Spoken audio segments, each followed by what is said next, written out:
In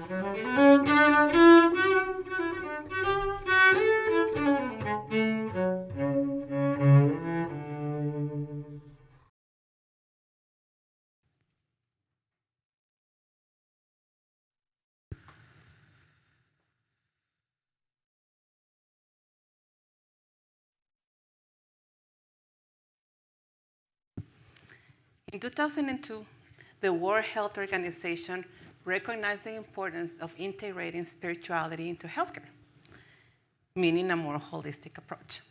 And then we said, challenge accepted. I'm a psychotherapist and a practitioner of curanderismo. Integrating spirituality into healthcare means to look at the human as a whole organism and to understand that all of its parts are interacting with each other. In fact, they need each other to function, and that these parts interact with other organisms. And at the end, we are all part of the same. For my notes. In Western medicine, we go to the back doctor for back pain. We go to the dentist for cavities. But in other countries with a more holistic approach to healthcare, they will look at the human, at the organism from all of its dimensions. Through my growth in both practices, I realized that these two practices are very, very similar. They have very many things in common. But at the beginning, I really had a hard time marrying them because I grew up with a core belief that curanderismo no es de Dios. And if I asked my mom what do I take for my sore throat, she had no problem telling me, go drink a gordo lobo tea, or she will give me bread for the susto. And let's not forget about the sobadoras for the empacho. You see, shamanism is not a religion. It's a worldview. It's a set of practices to heal ailments, looking at all these dimensions of the organism: body, mind, spirit, and soul. Sorry. In curanderism, nothing happens without opening sacred space. During this practice, during this ritual, the curandera invokes the 4 cardinal directions and for protection and manifestation. And during this process, she protects the space and she protects her client, creating this sacred and safe space for the work she's about to do. And in therapy, very similarly, in a very ritualistic way, the therapist goes to her office, opens the door, turns on every single ambient light, and there are many of them, fluff the pillows, sprays the lavender, and then centers herself to create the same sacred space and safe for her patient. For many indigenous people, the medicine wheel, it's a guide, a compass to accomplish balance and harmony. And it can also be a guide through the therapeutic process. There are many, many variations of the medicine wheel, and there's a lot of depth to them, but the process is very similar. The Kero medicine wheel, can you hear me? Yeah. The Kero medicine wheel is divided in the 4 directions, and each direction represents a level or dimension of the body, of the human organism. So we have to the south, we have the body. To the west, we have the mind. To the north, we have the emotions. And then to the east, we have the spirit. These dimensions can also be described as body, mind or thoughts, soul or emotions, or spirit or energy. The therapeutic process or the medicine wheel can also be a guide through the therapeutic process. This is a very similar journey.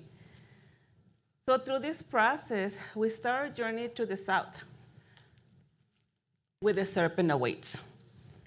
And the serpent,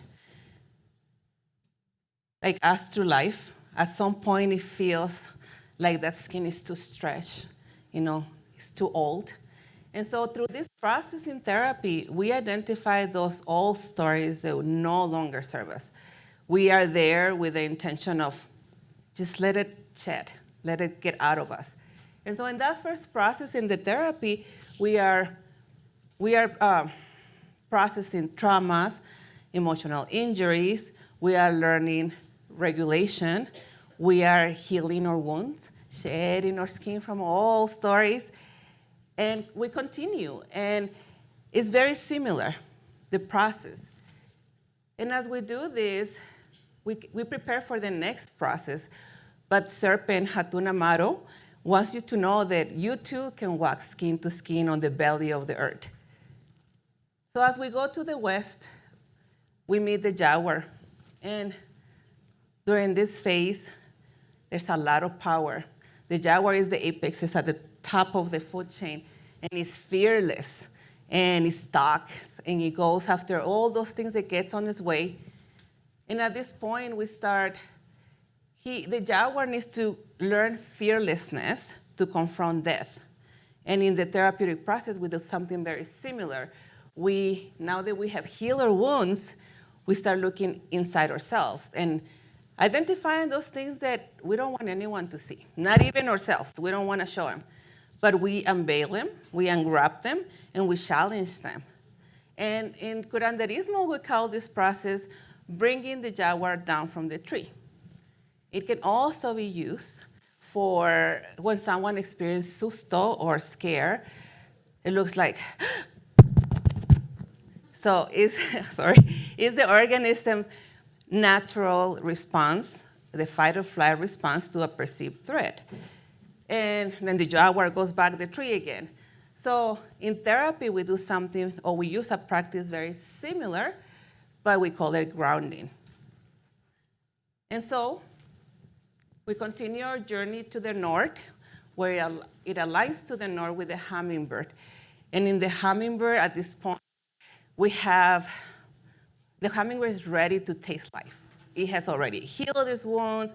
It has worked on himself or herself. And we start really tasting the colors and the beauty of life and get a little hummingbird crazy. But hummingbirds want to remind us to be still in movement, to be very, very present. In therapy, we learn awareness, we learn presence of mind. We learn that anxiety takes us to the future and the what ifs, and depression takes us to the back, to the past, and the should haves. But hummingbird wants you to be in the present, to stop for a second and suck the nectar of life and enjoy it. And as we continue to our journey on the east, it's the last stretch. It's been a long journey. In the therapy process, it could be anywhere between months or years.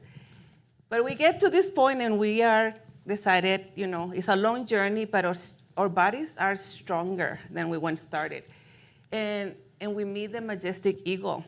And, you can think about an eagle. And at this point, we're already on top of the mountain. We can see all the view. We have a bigger view of everything. And in therapy, we start having a vision for our futures. And we start seeing things more clearly. We are more focused on where we want to go. And we have more intention. And we experience creation and expansion. When we finish the medicine wheel, like in life, it repeats. We start all over again because the medicine wheel is more as a spiral.